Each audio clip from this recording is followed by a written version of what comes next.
it's crazy how powerful your mind and your perspective is. And I think if you learn how to frame things in a perspective that serves you and your purpose, you'll be set for life.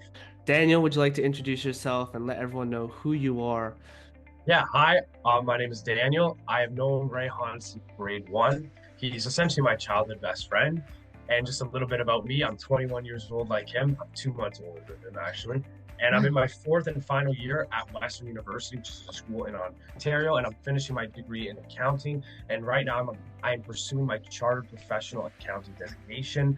My passions are sports, music, numbers like I'm an accountant, and conversations. That's why I'm here. And my goals, some cool things is my end goal in life is to own my own sports franchise, whether it's an NFL team or a fifth division club in like Macedonia. I don't really care. I just think it aligns all of my passions and interests together. And I think I'd be really good at it. Now, how do I get there? I'm going to need a lot of capital to own a sports team. So I think my plan right now is I want to own my own business. I've always wanted to do that. And I think I'm heading towards kind of creating a marketing and networking agency for artists.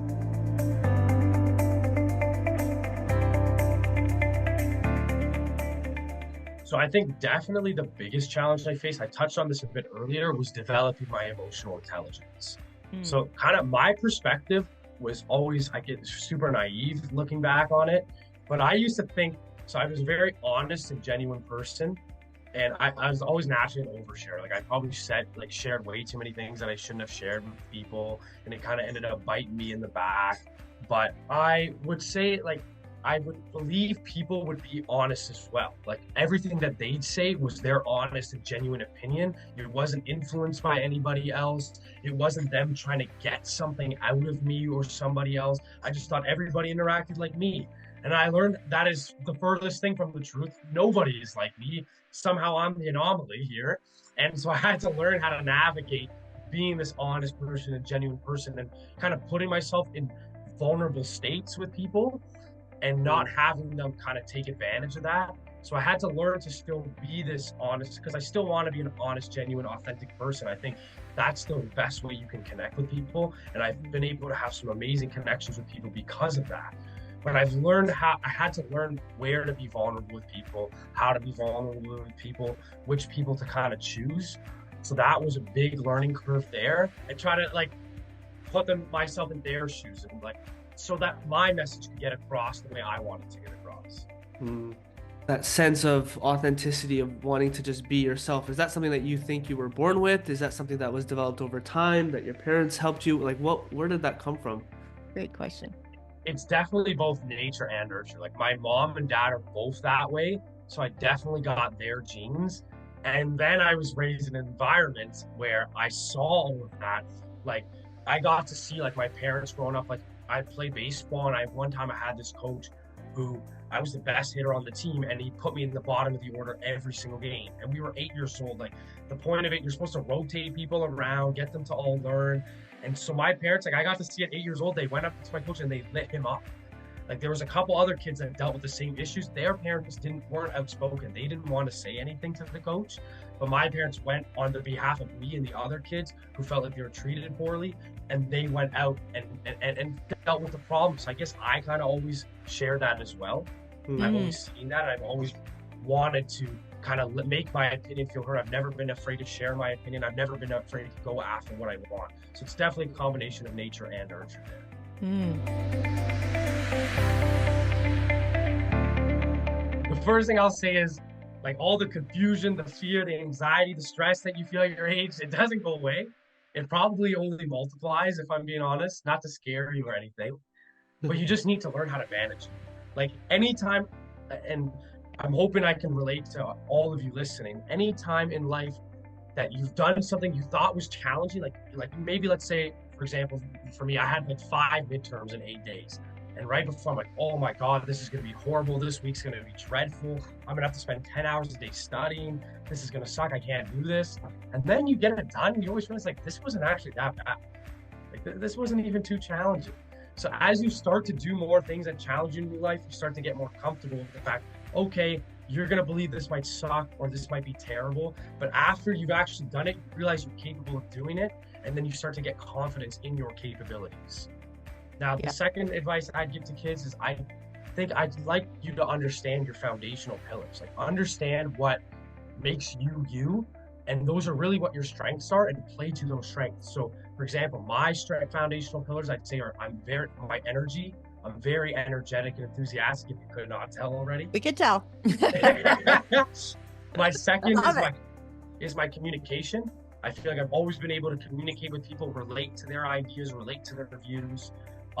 My third pillar is I've always been strategic. I've always known how to like create a plan in my head, a rough plan, and formulate it. And okay, if things go wrong, this is my contingency, sort of like that. My fourth strength, I'd say, was my positivity. I've always been able to be positive and bring a bright smile and make people happy. And the last thing is a relator. I've been able to relate with people, I guess, through that communication. It all kind of ties into each other. So those are just examples for me. I hope that you search for your examples. And there's many ways, like you can go online and kind of answer questions, and you can kind of figure out your survey. Or what I used to really do was every night before I would go to sleep, I just reflect on my day. And I'd reflect on what happens. And over time, you build enough of a sample size, you start to see the repeated things. And usually those repeated things are either your strengths, your foundational pillars, or maybe they're your weaknesses that you should work on. They're the same mistakes that you're making. Now, the third thing I'd suggest is for kids, try everything, like literally everything. Experience is how you gain wisdom. Like Susan said it, I have these pearls of wisdom. I only got them from trying so many different things in my life, making so many mistakes. Like you couldn't believe how many mistakes I made, how many repeated mistakes I've made. It's ridiculous. But I'm so grateful for all that, because it's enabled me to have this kind of wisdom. Like I truly believe wisdom, you gotta have a balance of intelligence and stupidity. Yeah, that's good. Yeah. Because in order for you to be wise, right, you can't believe your experiences are to be true, right? Like I feel like a smart person, they're like, no, like a science person, for example, who's like an astrophysicist. No, this is how the world works. These are my assumptions. Bang, bang, bang, bang, bang. But maybe that makes some ignorance to other beliefs, right? So you kind of need that maybe stupidity of him thinking of something that's so out of the realm of physics that doesn't make sense in any of his mathematical models. But maybe that can help him gain some new insights he would have never thought. So I think it's kind of finding that weird balance. Now, again, kids, don't be stupid, but just like have fun and like, learn things. You'll learn, like you're going to end up doing some stupid things in your life. We all have, but find that balance and learn from the stupid mistakes. If you're going to make the mistake 6 times, then no, then you're too out of balance, if that makes sense. But try everything. Seriously, it's the best advice I could possibly give. Maybe another piece would be, it's crazy how powerful your mind and your perspective is. And I think if you learn how to frame things in a perspective that serves you and your purpose, you'll be set for life. I see so many people bring themselves down and look at things in a way that's glass half empty. I think if you could take a glass half full approach that kind of serves your purpose. Now, again, you don't want it to be delusional. You can't just say, let's say, for example, when I was a kid and I got in trouble and it was for me being misbehaving, I can't just be like, no, it was all the teacher who was aggravating me. Like, I'm fine. My behavior was exemplary. This was all the teacher and she egged me on. No, you got to have some accountability when it comes to framing your perspectives. But there are ways to frame perspectives in situations that maybe you think suck that could serve you. And one of the best ways I do that is any big challenge I face, I like to think that God gives his toughest challenges to his most worthy soldiers. So instead of being down about a challenge or anything that really sucks in my life, I go, nope, there's a purpose behind this. There's a reason I need to go through this in order to be the man I want to become. And I'm going to embrace that challenge and I'm just going to kill it. So that's definitely very important, how you frame things in your mind, because what is in your mind ends up transpiring into your reality. That's something I've noticed my entire life. And then the last thing I'll say is, be your biggest cheerleader, because I promise you, nobody else will. Everybody's more worried about their own selves. They're not gonna gas you up when you need to. I promise you are your harshest critic. Nobody is harder on yourself than you. So you got to be able to also pump your own tires and gas yourself up and give yourself a pat on the back. Because otherwise, you're just going to kill yourself and you're not going to be happy and you're always going to think in a negative light. And again, if you've got negative thoughts that go into your mind, it's going to come into your reality.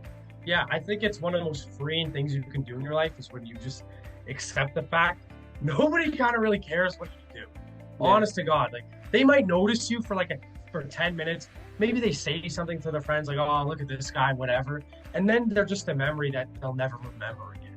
Yeah. Right? So if you realize that and you just care about the people that love you and their opinions and realize that all these strangers, they're not really going to impact your life.